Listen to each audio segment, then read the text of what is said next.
Bhagavate Vasudevaya.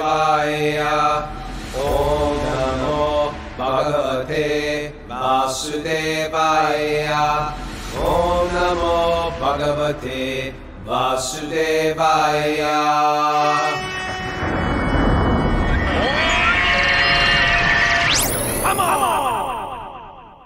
Live from Super Soul Farm, this is Wisdom of the Sages, a daily spiritual podcast that makes ancient wisdom relevant today. I'm your host, Raghunath, with co-host and senior educator of the Bhakti Center, New York, Devas. Welcome to the show.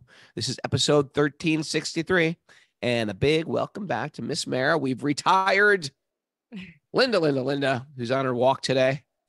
And we want to thank Linda for her service in front of the camera and behind the camera. But Mara, welcome back. How was your travels? They were wonderful. I'm happy to be back. I missed everyone. You were bronze. You got the African bronze tan going on. I think it's actually hotter here, though, than it was there. It is pretty hot here. Yeah. Hey, Rogan, you got to adjust your camera a little bit there. You're just like, you gotta, what? Get a little farther away and line it up. It's looking up at you, like it's at some up angle. There you go. That's there you go. Better. How's that? Better. Still back off just a little bit. Alrighty. Yeah. There we go. All good with you, Costello? Everything's good, Ragnar. Alrighty. What's up? You got some messages, Mara? I do. I got some announcements to make. Hit me. Back to Recover group meetings today at 12:30, 1, 5, and 5:30 Eastern time. And then we're really doing this Central Park picnic thing. We're doing it. Don't question it, Mara. Just surrender, okay? She was like, what's the big deal? What's the big deal? You just drive 3 hours south and 3 hours north for a 2-hour picnic. What's the big deal? It's great. All right. Well, join us in Central Park on Sunday, July 28th, 4 to 7 p.m. It's a free event, and it's meant to be a chance to appreciate Central Park, the grass, sky, the company of like-minded souls, spend time with friends, make new friends, and take in the sun together. Will there be a wrestling match? No. Amongst Wisdom of the Sages members? Just between you and Kastuba, and that's it. All right. What is feats of strength? Yes. Feats of strength. Is that what it was? Are they supposed to RSVP for it?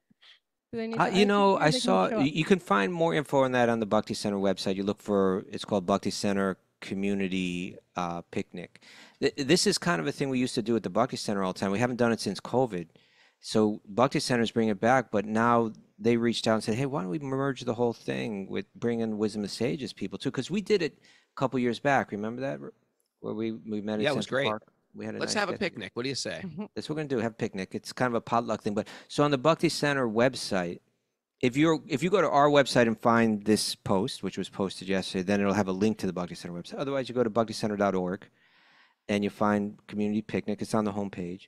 And there it does ask you to register. Okay. I don't know how much they're counting on people doing that. Maybe just trying to get a general head count, but okay, that makes sense. Speaking of registering, we have only 15 spaces left for our Italy 2025 trip. I can't believe that. Yeah, and also only 2 weeks more while that discount code WOTS 25 is valid. Wow. So it's going to be expires July 25th. So if you're thinking of coming, you should sign up now to get two reasons to do it quick, because one, you got the discount, and two, there's only so many spaces left. Alrighty. You want to hear a nugget, sir? I'm down. Who's this from? I don't know. You don't know, and you know what? Neither do I. I found this line. I found this quote just kind of like lying somewhere in the files of my computer. Really? And I Googled it to try to find out who said it, and I came up with nothing. But it sounds. I'll just take credit for it then. Okay. It sounds to me like it was in quotation marks, so somebody said it, but it reminds me of something Ram Dass would say. It reminds me of something that Eckhart Tolle would say. It's very much sounds like they're kind of the way they express things. But I thought both of them, I think, are also talented at expressing Atmagyana, or, these kind of Upanishadic truths about the self in kind of clear Western modern language. So this kind of caught that well, I thought so. I said, let's go with it. The only, quote, plot in the universe is consciousness trapped in ego. based. No, no, Oh, no. I'm sorry. Okay. The only plot in the universe is consciousness trapped in ego-based self-interest, gradually becoming free. Let me read that again. Yeah. The only plot in the universe is consciousness trapped in ego-based self-interest, gradually becoming free. It's a big one, huh? Yeah, well, it's big. It kind of narrows a big thing down into one sentence. Yeah. Yeah. Yeah. The pure self, the free self, the spiritual self, the real identity is trapped in the illusion of I, me, and mind. Mm. It's trapped in there. And everything that happens to that pure self is a gift for it to become liberated, for it to become free, to escape the jail cell of self-interest, which ultimately causes suffering. Yeah, even self-interest here could have been put in quotation marks, right? Like Yeah, ego-based self-interest. so-called self-interest. Right. It's not self-interest. It's self-absorption divorced from the whole. That's what it is. It's self-absorption divorced from seeing myself as part of something much bigger. Note that down there. Self-interest divorced from the whole.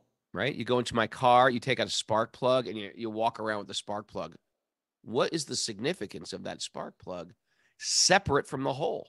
What is the significance of a harmonium key yanked out of the harmonium? Can't do These anything things with it. become significant when connected with the whole. We are desperately trying to find validation and significance, yet still trying to cut God and not inviting God to the party. It's his party, God's party. And it's great to be a guest at it. It's great to be part of the party. Yeah. But to isolate ourselves and desperately search for validation from others of this world, that even if you get it, it will never satisfy. You know, I watched this thing on 60 Minutes yesterday. Remember 60 Minutes? I do. They have always so anyway, yeah, tick tick tick tick. There's something I remember from childhood. They were just showing how these people children born into extreme amounts of wealth, and they did like a whole expose on it. Like the heir or heiress to like the Johnson and Johnson, where at when they hit 21, they become multimillionaires. And there's like this it's almost like a curse from the get-go, because immediately it's so easy to develop an arrogance and an entitlement that comes with that. And almost like a purposelessness of having so much without ever working for it. And so the living entity becomes almost intoxicated in its entitlement like that. And without purpose of the universe, we just become lost and floating around, and we just become almost like self-indulgent, and it just becomes a sad situation. And we can do that in our own little universe as well, where we just forget that we are deeply connected, and that's actually where we find our joy, our meaning, our significance, our connection with our family members, our spouse, our home. Our home actually has significance in a greater picture. Our family has significance in a greater picture, right? Also, it's like it's a sad, almost a isolated Plot. It's a plot of death. It's a plot. It's a plot of death. It's not a plot of. It's not a plot of. We're a plot of death. We're a plot of death from the Lower East Side. Yeah, you know, and the fact that whoever spoke this put plot, the word plot, in quotation marks. The only plot. It's like, just like people get caught up. I mean, a plot is a story, or a plot is also used as to be like a some kind of scheme, you know, to harm another, right? Like they plotted this idea. And it's in a sense, it's saying, take your mind, let go of the fear element in your mind, you know, and try to see what's really happening here in this world. We're caught up thinking with an ego-based self-interest. In other words, a self-interest based on illusion. a self-interest based, we could say the Prabhupada was always careful to, he never really just said ego. He would always say false ego. Right. He- Because you there is know, an idea of a real self. Then there's right. a false self. Yeah. And so the false ego, the false conception, the false sense of identity, we have a self-interest based on that false. So if I think, I am a man from this country, from this family, I begin to have self-interest based on those presumptions. We even take it with religion. I am a I don't know Christian. this religion. I'm a Islam. Yeah. It's still based on this. And I have an interest based on that. Yeah. Yeah. The only thing we can say is I'm a spirit soul. I love that. And people try to do, people do that. What are you? Ever hear people say that to you? Like, what are you? What are you into? What is your religion? Yeah, I always answer it, say, I'm a spirit soul. Okay. I'm a spirit soul trying to get out of illusion. It's a good answer. But I always wonder why we say spirit soul. Like, why the two words? Spirit soul. Yeah, good point. Is it redundant? I'm a It's spirit. become habituated in You're that. right. I never thought about that. I'm a spirit. Or soul. Either one Soul. would work. I'm a spirit and a soul. I'm a spirit soul. I'm a soul Okay. spirit. Yeah, so that's the plot. And we're trapped. This also, it says consciousness. We would generally be a little bit, to be more specific, we would say consciousness is a symptom of the soul, right? Yeah. It's not just consciousness. This is coming, all the clues are there that this is coming from someone that leans towards the monistic kind of thinking, because they'll just say consciousness, because their assumption is that consciousness there only is consciousness. We say no, there's a soul, which consciousness is, and they all individually have their own consciousness. Some of it's just semantics, but the semantics that we use kind of, they imply certain things. So we say, yes, we're all individual souls with our own individual consciousness. We're all individually trapped in confused ego-based ideas of what our self-interest is.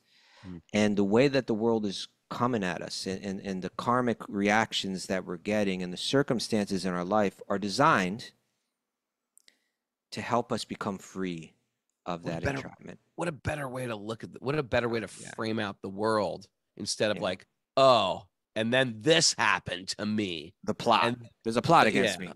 Yeah, why me? That's when I know I'm in Maya. When I say, why me? And we know exactly why. It's not fair. Yeah. Oh, yes, it is.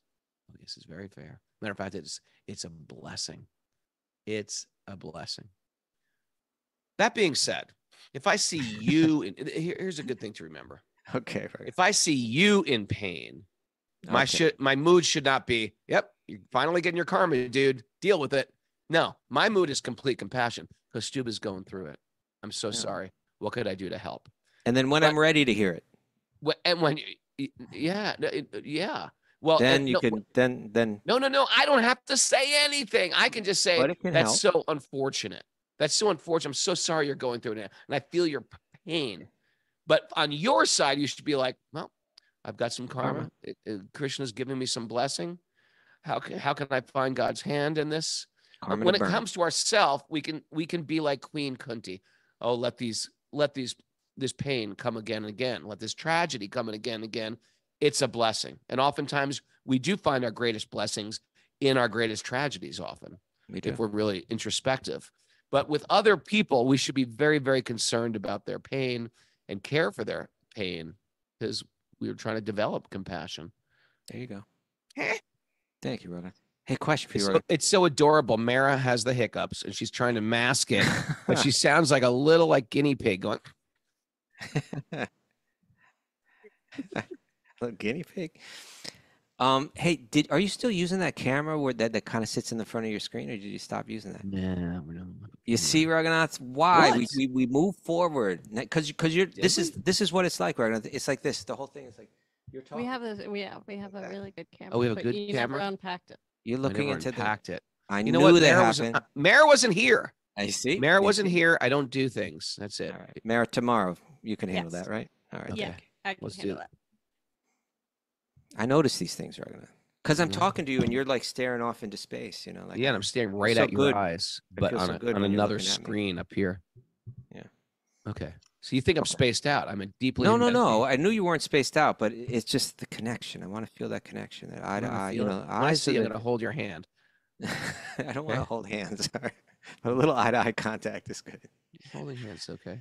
All right, ready to get involved? We're Yep. gonna hear some cool stuff. If we can move through it, like I hope we can. We're gonna We hit got to some get really through some cool stuff. tedious stuff to get some sweet stuff. Let's not call it tedious, but we've been going through a lot of this kind of stuff, so I think we can move over some stuff a little more quickly today and get to Okay. this really cool meditation. Okay, let's go. Narayanam namaskritya naram chaiva narottamam devim saraswatim vyasam tato jayamudirayat. Before we start in the Srimad Bhagavatam, which is our very means of conquest, one should offer respectful obeisances to the Supreme Lord Narayan. Unto Narayan Rishi, the supermost human being. Unto Mother Saraswati, the goddess of learning. And to Srila Vyasadeva, the author. Nasta prayeshu bhadreshu nityam bhagavat sevaya bhagavati uttama shloke bhaktir bhavati naishtaki. By regular attendance in class on the Bhagavatam and by rendering service to pure devotees, all that is troublesome in the heart will become eradicated, and loving service to the Supreme Lord, whose praise with transcendental songs will be established as an irrevocable fact. Om Jnana Timarandasya Jnananjana Salakaya Chakshuranmilitam Yena Tasmai Shri Gurave Namaha. I was born in the darkness of ignorance. My teachers are opening my eyes with the torchlight of knowledge. I offer my obeisances at their lotus feet. Reading from the Srimad Bhagavatam, Canto 7, Chapter 12, Text 16. So we've heard about the codes, the ethical codes, the codes of living, the lifestyle of the brahmachari, the celibate young monk. And we heard a bit about the grihasta too, right? The householder. And now we're going to hear about the vanaprastha, not talked about as much. Talk about this.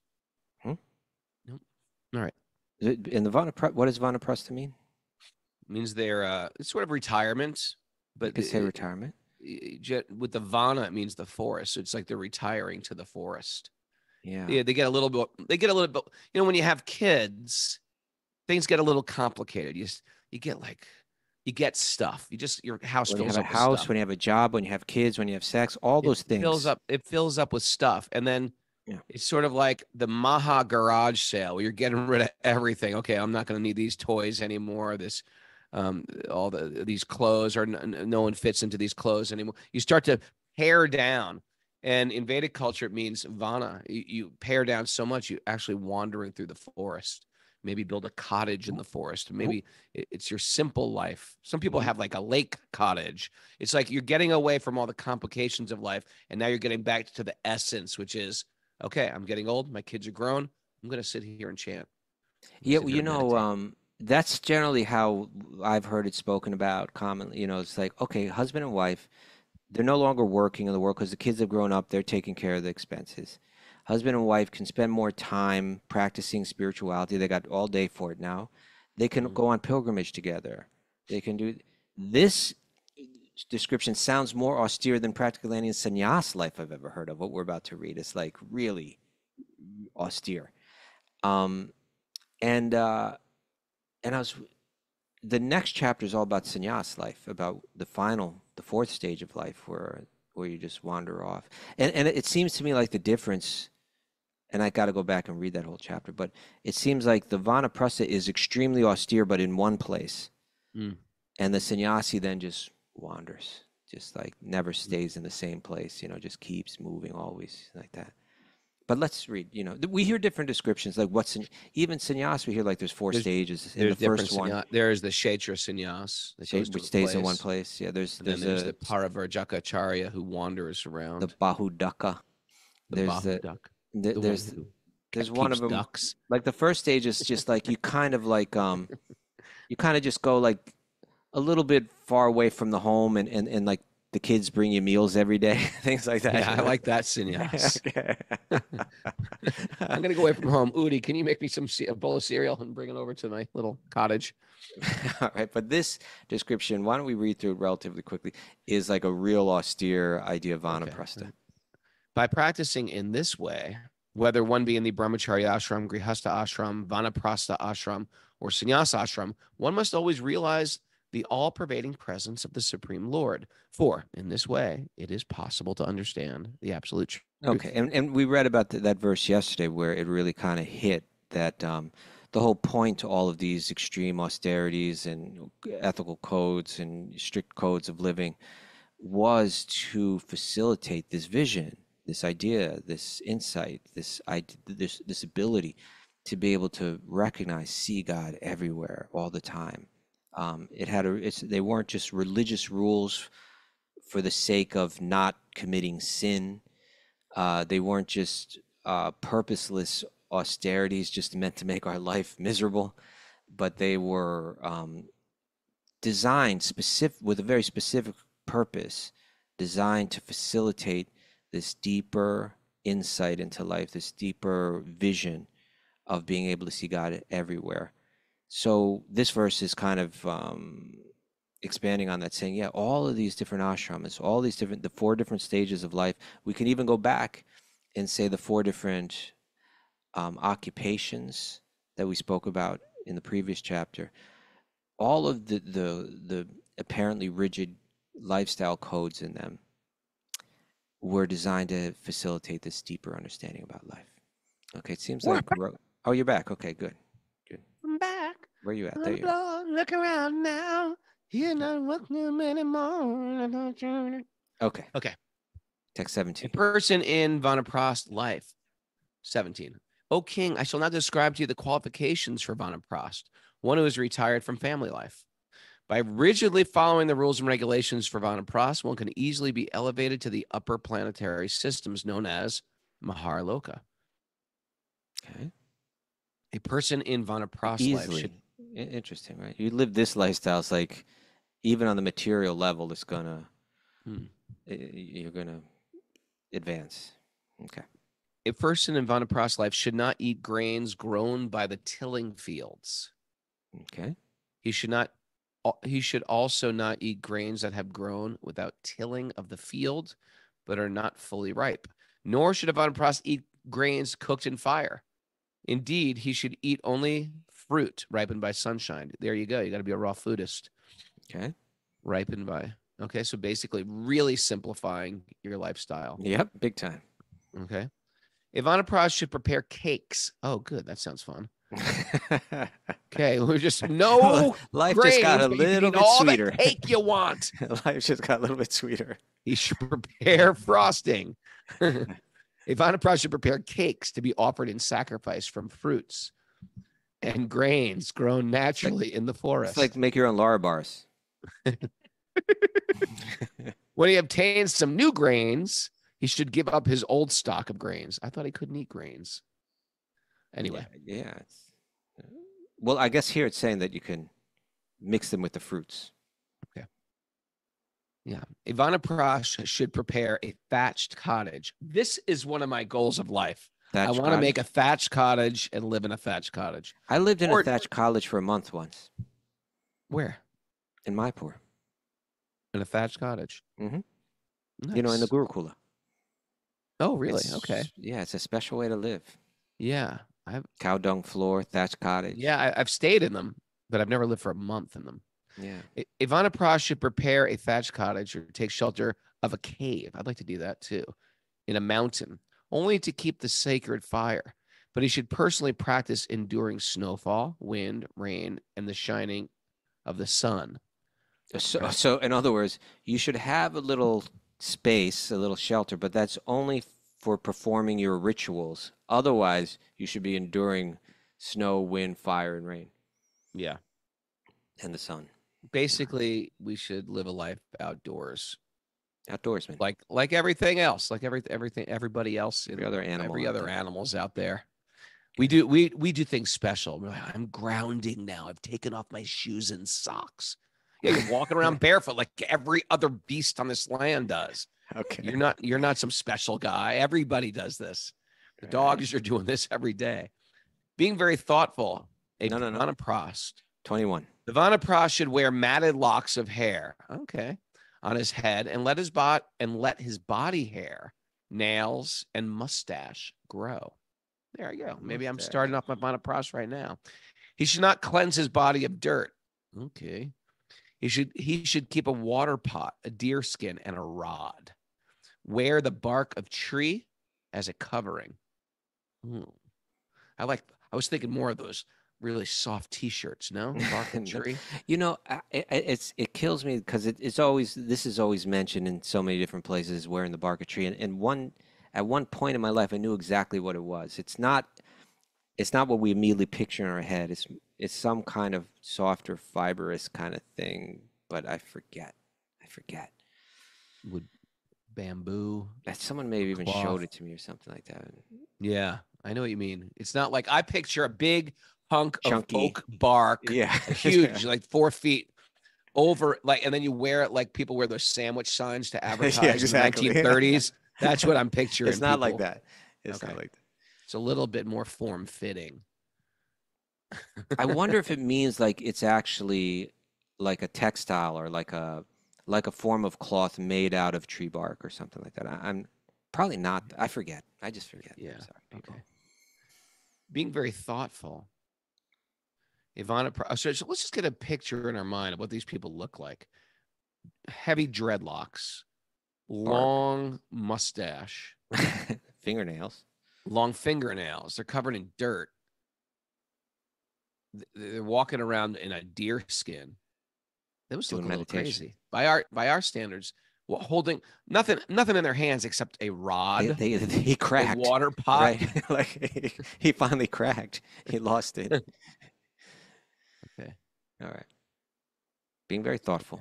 Being very thoughtful, Ivana Pross should remain in the forest for 12 years, 8 years, 4 years, 2 years, or at least 1 year. Could I take the 1 year option? I'll probably sign up for 1 year, see how it goes, and then maybe opt in for my second year. It's like like joining the Marines here. Okay. See how it goes. He should behave in such a way that he will not be disturbed or troubled by too much austerity. Yeah, Udi, you thought you had a heart. What are you in the talking LA about? temple. It's like this thing's extremely austere. When because of disease or old age, one is unable to perform his prescribed duties for advancement in spiritual consciousness or study the Vedas, he should practice fasting, not taking any food. Okay. Now things are gears going to shift here a little bit, Raghunath. Okay. Okay. And again, I think what we saw as we were hearing the earlier austere lifestyle recommendations, and then it had some verses that described this is all there to develop this vision of seeing God everywhere. What's going to be described now is like how that super austere lifestyle that we just read about, how it enables one to sit down and do this almost unimaginable kind of meditation. As I read this, Raghunath, what's going to do? Let's go back. Let's go back in the Bhagavatam. Let's go back to the first canto. Okay. And in the first canto, there was a chapter which described that after the battle of Kurukshetra, which is, the Bhagavad Gita precedes that, and that whole battle is 8-day war. 18-day war is described there in Mahabharata. Bhagavatam begins to pick up after that in the first canto, and you hear about how Vidura, there was the king Dhritarashtra, right? Who he allowed his son Duryodhana to create that war with Arjuna and the Pandavas. The king Dhritarashtra, now his side lost. Really, he could have been killed for all that he did. I mean, or allowed to happen. Sure. And he allowed so much injustice to take place to King Yudhishthira and his family, Arjuna's elder brother. Now Yudhishthira is the king. He bears no animosity towards Dhritarashtra, his uncle that really didn't care for him as he should have. And Dhritarashtra is living in that home really by the charity of Yudhishthira. Vidura comes back. Vidura is the brother of Dhritarashtra, but very wise. He comes back from his pilgrimage, and he speaks to his elder brother, King Dhritarashtra, and he convinces him, you're wasting your time, or you're getting old. You're living here in this pampered by the person that you mistreated so badly.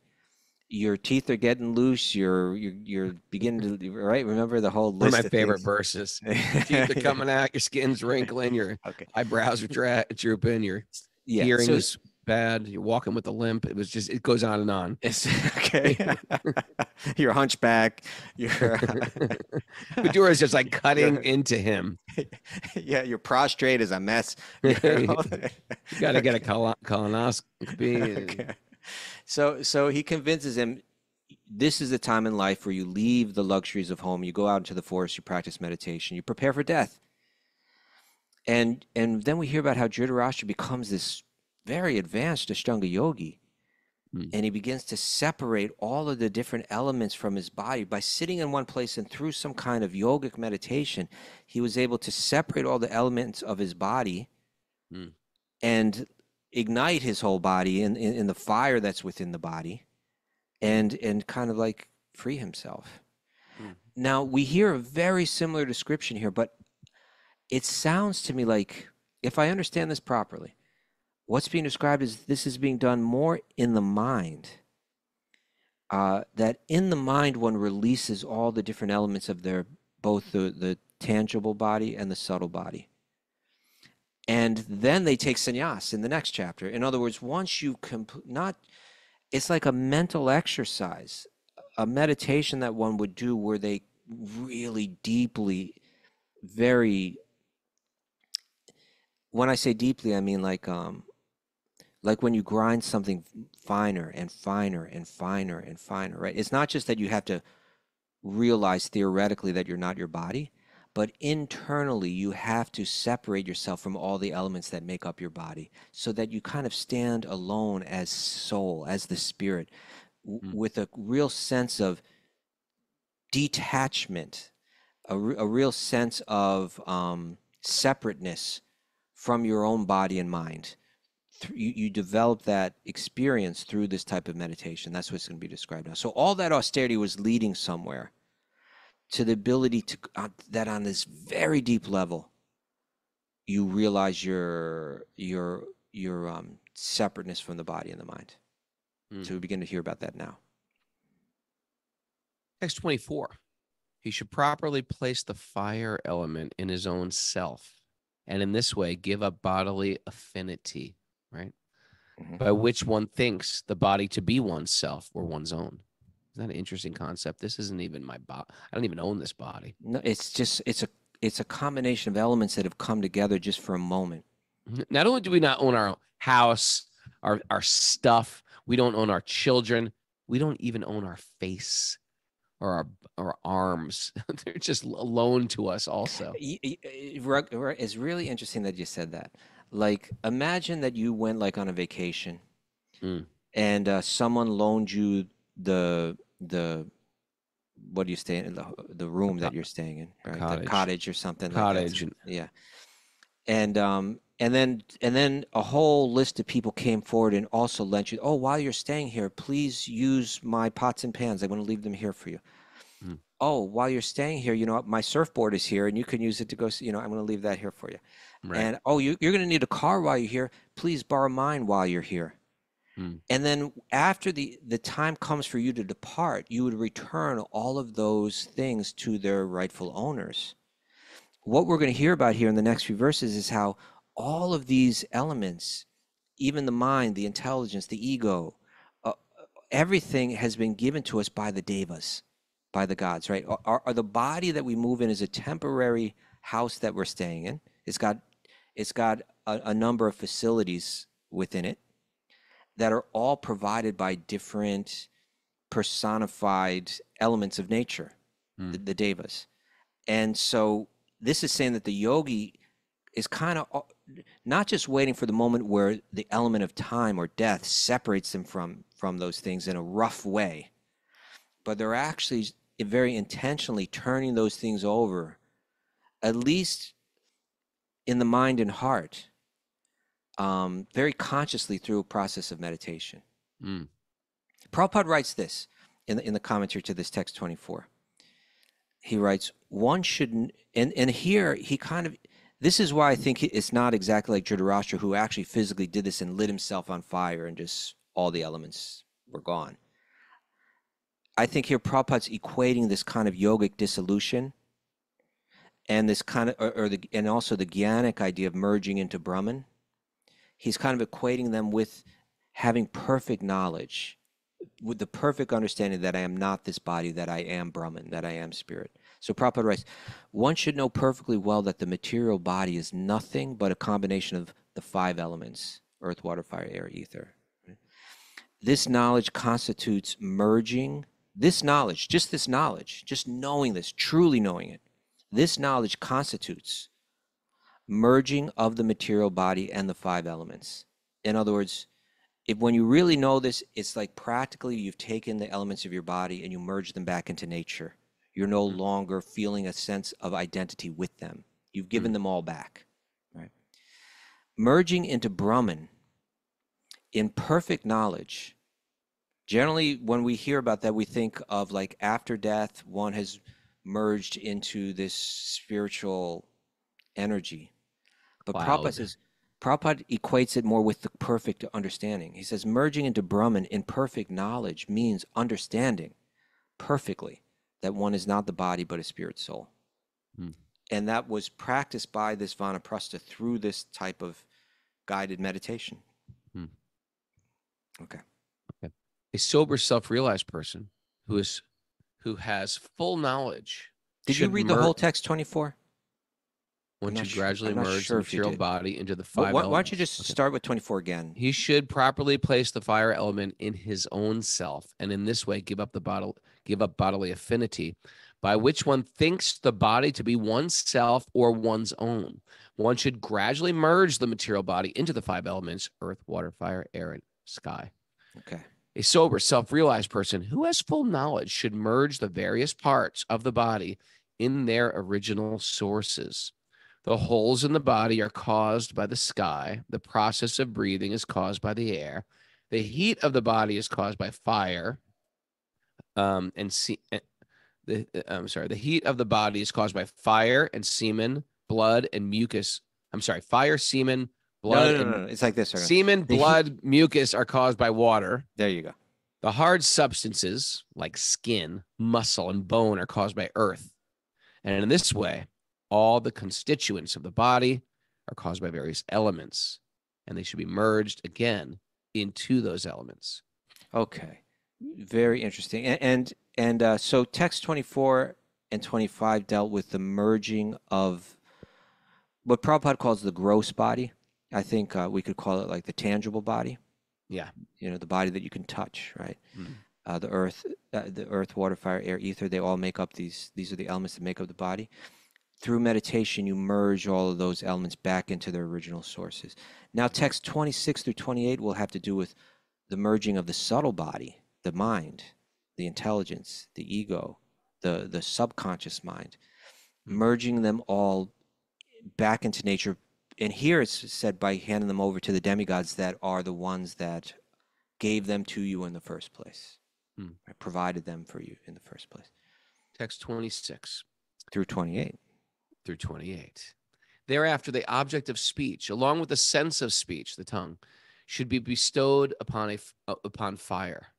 Craftsmanship and the 2 hands should be given to the demigod Indra. I'd imagine that one moment, but I think where it said fire, probably the word Agni. Yeah, Agni. It should be given to Agni. It could have been translated that way. Yeah. To the god Agni. The power of movement in the legs should be given to Lord Vishnu. Sensual pleasure along with the genitals should be bestowed upon Prajapati.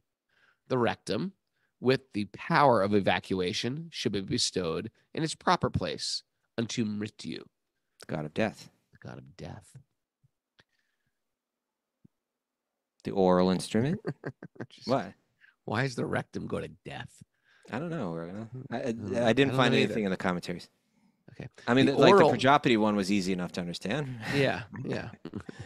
The oral instrument, along with sound vibration, should be given to the deities presiding over the directions. The instrument of touch, along with the sense objects of touch, should be given to Vayu. That makes sense. The wind. Form, the power of sight should be bestowed upon the sun. The tongue, along with the demigod Varuna, should be bestowed upon the water. And the power of smell, along with the two Ashvini Kumar demigods, should be bestowed upon the earth. Okay. So there's the meditation, right? That's, imagine if first you lived such an austere life, right? And you accustomed yourself to it, that the distractions in your life are like incredibly minimized, right? You're living in a cave. You got this thatched hut. You're enduring the elements, and you're practicing this kind of guided meditation where you're sitting very still, and every day, repeatedly, you know, day after day, you're going within. You're looking within. You're shutting yourself off to the externals, looking deep within, and saying, well, like even here it says, you know, my power of speech is not my power. You know, I offer that to Agni. And the power of my hands to do things is not my power. It's been lent to me. I stand separate from that. I grant that back to Indra. You know, the sensual pleasure, you know, the sexual pleasure, that's been granted to me, bestowed by the great Prajapati. I offer that back to you. That is not mine. You know, I used it in the past, in the past, you know, to raise a family and all that. I have nothing to do with it, though. That was something given to me temporarily. I separate myself from it. And you do that, and you do that every day. And you know, the mind can do incredible things, Raghunath, right? Yeah. Like the mind can have you feel things that aren't there. Like when people sometimes, like, they have an injury and like they lose a leg or something. Yeah. And the mind is phantom, like the phantom arm or the phantom sensations. Yeah. So there's, you know, or like that experiment that I spoke about, I've spoken about before, where they took someone and they gave him glasses whereby when you look through them, the world is upside down. Yeah. And after wearing them for a few days, the mind just shifted everything so that it saw them right side up, you know, through the glasses.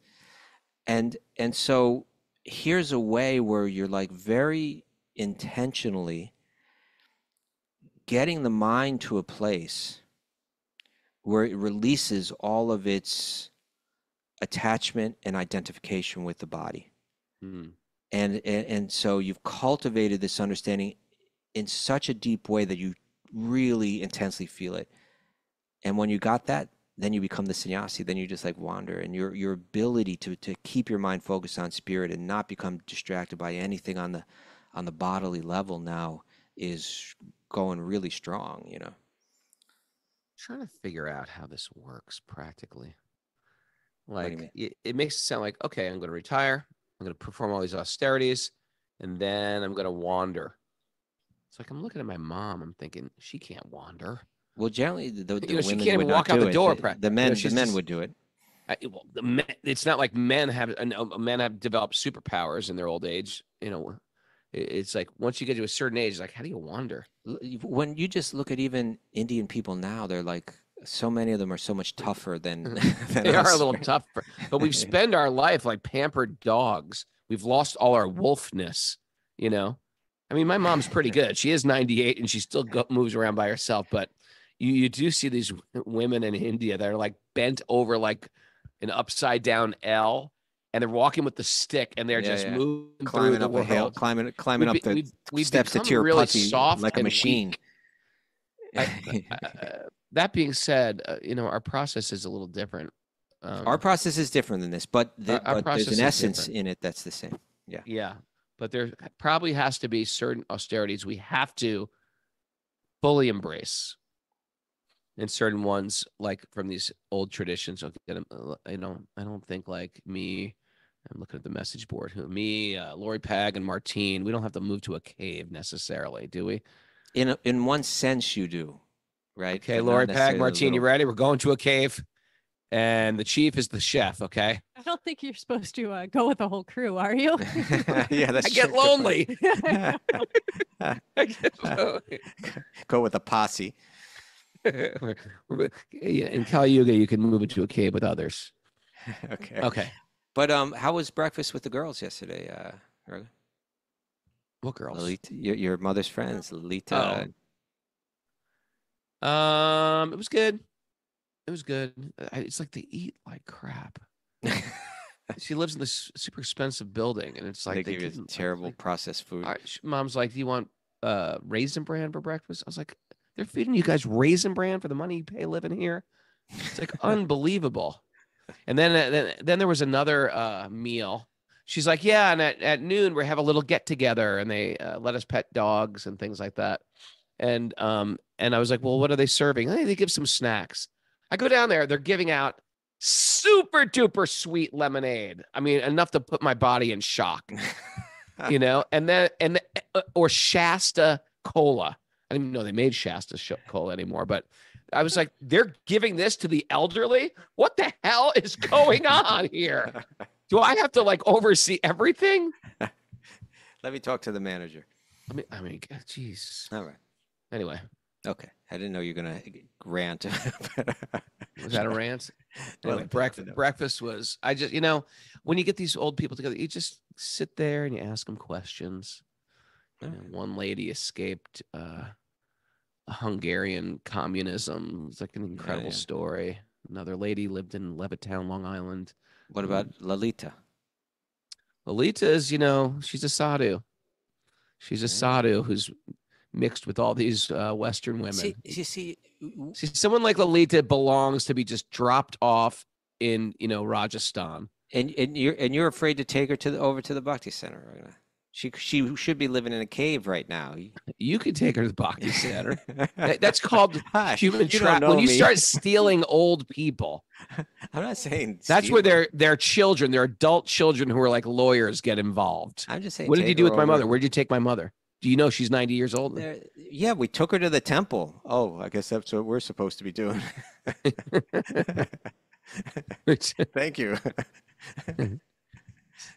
All right. Text 29 and 30.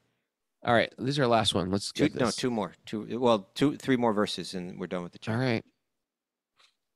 The mind, along with all the material, all right, we gotta do. The mind, along with all the material desires, should be merged into the moon demigod. There you go. Mind and the moon. All the subject matters of intelligence, along with the intelligence itself, should be placed in Lord Brahma. Just breaking it all down, giving it all back. False ego, which is under the influence of the material modes of nature and which induces one to think, I am this body, and everything connected with the body is mine, should be merged along with material activities in Rudra, the predominating deity of the false ego. It's Lord Shiva. It's Lord Shiva. Material consciousness, along with the goal of thought, should be merged in the individual living being, and the demigods acting under the modes of material nature should be merged along with the perverted living being into the supreme being. That's not a sexual term of perverted, but like the warped, in a sense, living being. Right, not the perverts. Their concepts have been perverted. warped. They're like twisted. Yeah. Yeah. The earth should be merged in water. The perverted living beings should be perverted. What do we do with that group? We've been wondering, what qualifies one as perverted, because it's a real spectrum. All the perverts, go over to the line on the left. Here, we got a special place for you.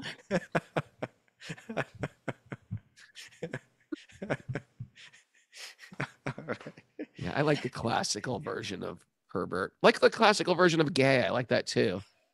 What's the song we'd always sing? Well, want to go back. The Flintstones will have a gay old time. Can't we say gay like that anymore? We'll have a gay old time. Well, you can. I don't think. Come to the Wisdom of the Sages picnic. We're gonna have a gay old time. There you go. There we go. Okay. The earth. The earth should be merged in water. Water in the brightness of the sun. This brightness into the air. The air into the sky into the false ego, the false ego into the total material energy, the total material energy into the unmanifested ingredients. And at last, the ingredient feature of material manifestation into the super soul. Okay, it's almost just like imagine if you had a time lapse video of someone making a cake, and then you went backwards. Yeah. And just everything separates and all goes back. And in the end, it all goes back to the person that made the cake. And that's the super soul. And here we say super soul. That means could mean, although here it may mean the super soul in the heart. It could also mean the super soul like Mahavishnu. Yeah, that's what. Okay. Last text, 31. When all the material designations have thus merged into their respective material elements, the living beings, who are ultimately completely spiritual, being one in quality with the Supreme Being, should cease from material existence as flames cease when the wood in which they are burning is consumed. I just burned out my whole ego, my whole, mind, my whole body. It's just like I'm fire, and all the wood that made me up is gone. It's all gone now. When the material body is returned to its various material elements, only the spiritual being remains. The spiritual being is Brahman and is equal in quality with Para Brahman, the Supreme Spirit. Okay. Booyah. Now, when you're there, now you're ready to take sannyas, right? Now you're ready to just. Now you're dead. No, because again, it's when we're saying they merged all this. I believe that Prabhupada is, because he said it back in that purport that I read. This knowledge, this perfect knowledge that these are all separate, that I'm not these separate elements. This knowledge constitutes merging the material body in the 5 material elements. So I think I can merge. So I think what he's saying is not that one's actually physically done this, but they've done it internally. And now they're ready to take sannyas. They're not dead. They're still moving around in their body, but they're just, even though they're in the body, it's like the example that coconut is used, right? Yeah. That if you have a coconut and the inner part of the coconut is dried, it separates from the shell. So just like we're the soul within the body, but we're totally separate from the body. Mm-hmm. All right. Marriage. All right. Miss Mara, Yeah, enlighten back. us. Back. What you got? I got some good stuff today. We back. thought you would. She had to make that You statement. would. I'm glad that Linda picked up on that. She started. Yes, she did. With I got some good stuff. takeaways today. Oh, I didn't pick up on that. Yeah. I think I kind of You- queued her up for it one you day. did, you did. Yeah. I never even noticed you said it, but you know every it, day I say it. I know, but it gives us a good. It develops excitement. Yeah. Like, Well, I got some good stuff for you Graham today. said well. Yeah. Our real identity is trapped in the illusion of I, me, and mine. Yeah, I mean mine. I said that. While you were gone, we started counting Right. who said what, became competitive. I listened to all the shows. Oh, you actually, and did? Yeah. Well, Oh, I man. still got to listen to yesterday, but all the other ones I'm caught up on. All right. Escape the jail cell of self-absorption, divorced from the whole. Self-absorption, divorce from the whole. I don't remember that. So you said something about divorce from the whole, though. Did I say that? Yeah. 2-0. I Go told on. Mary to note. Did I tell you to note that one down? Yeah, there? you did. What exactly was it? So he gets a little point for that. You get a little half a point for What- that. what I'll split exactly- that point with you. Self-absorption, divorced from the whole. That was the term that Rugger used? I think Okay. so. And yeah. Our wealth can lead to intoxication by entitlement. Ooh. Okay. Let go of fear and see reality. No, So can Mary, it was self-interest divorced from the whole. Oh, sorry. Self-interest. Self-interest, divorced from Yeah, the okay, from the that- nugget. What's part the there. wealth one again? Wealth can lead to. Wealth can lead to intoxication by entitlement. So can anything, right? So can beauty. Yeah. So Any- can so Any opulence. so can Opulence. great intelligence. We can't handle these things. Krishna, he's got them unlimitedly, and he stays the coolest, most loving person. No, We get a little of him, we're a mess. We Oh, yeah, become it's- like a complete creep. It's like telling my 10-year-old, hey, climb the telephone pole. It seems like the power's out. Maybe you can play around with the wires up there. They can't handle that energy. That They can't energy is handle too the truth. powerful. Too much good karma can ruin your life. All right. Why me and it's not fair are mantras of Maya. Booyah. Mantras of Maya. We're mantras of Maya. We're First mantras one's of called Maya. Why Me? From Poughkeepsie. This first number's called Why Me? Why me? Vanaprast. Am I? The I'm the coin drop there. like, excuse me, Roger, that's a victimhood mentality. A mantra of Maya. It's a mantra. Mantra of Maya. Why am I the one to blame? Why am I think going you should insane? own responsibility there, agnostic front. Okay. Vanapras is the Maha garage sale. Vanapras is the Maha garage sale. Yes. I'm ready for a Maha garage sale. All right. And And it all goes back to the baker of the cake. It all goes back to the baker. what? Vanapras. How about Vanapras means you can eat cake? How about that? There you go. But they're just Lara bar cakes. Wah, wah, wah, wah.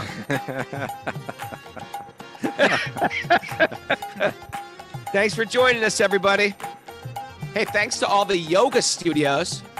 I tried to get Andrea Kay to buy a case of books, and she's like, I already did, Raghunath. I'm already way in on that. Double You it. want to get a case of books? We get them wholesale to you. Reach out to me via wisdomofsages108@gmail.com or direct message me. Get them wholesale, and you give them at your studio, at your temple, at your preaching center, or give them as Christmas gifts. Wouldn't it be great to say, you know what? All my Christmas shopping is done. You know why? Bought a case of Punk to Monk, gave them to people and say, you know what? Here's a book. That way you don't have to preach to your brother, your sister, your mom, your kids. You just say, you know what? We'll do it for you. Here's a really cool book I thought you'd like. Why? second, Why would you Mom. think I would want this book? The guy on the cover looks insane. Who is this nutcase on the cover of the book? It's monster. Well, I think I've read this. I read it, found it in the airport. You can just make up a story. Found it in the airport. I think it was good. I think it was. It had some moving parts into it. The Calcutta Book Fair story. I think it was really interesting. Ties it into offending great souls. Hey, by the way, yesterday we got hundreds of responses to the survey that we posted on our webpage. Yeah. But if you haven't responded to that, it's only 3 questions. Please do so right away. We're compiling all the info about how we can better serve you through the Sage Academy.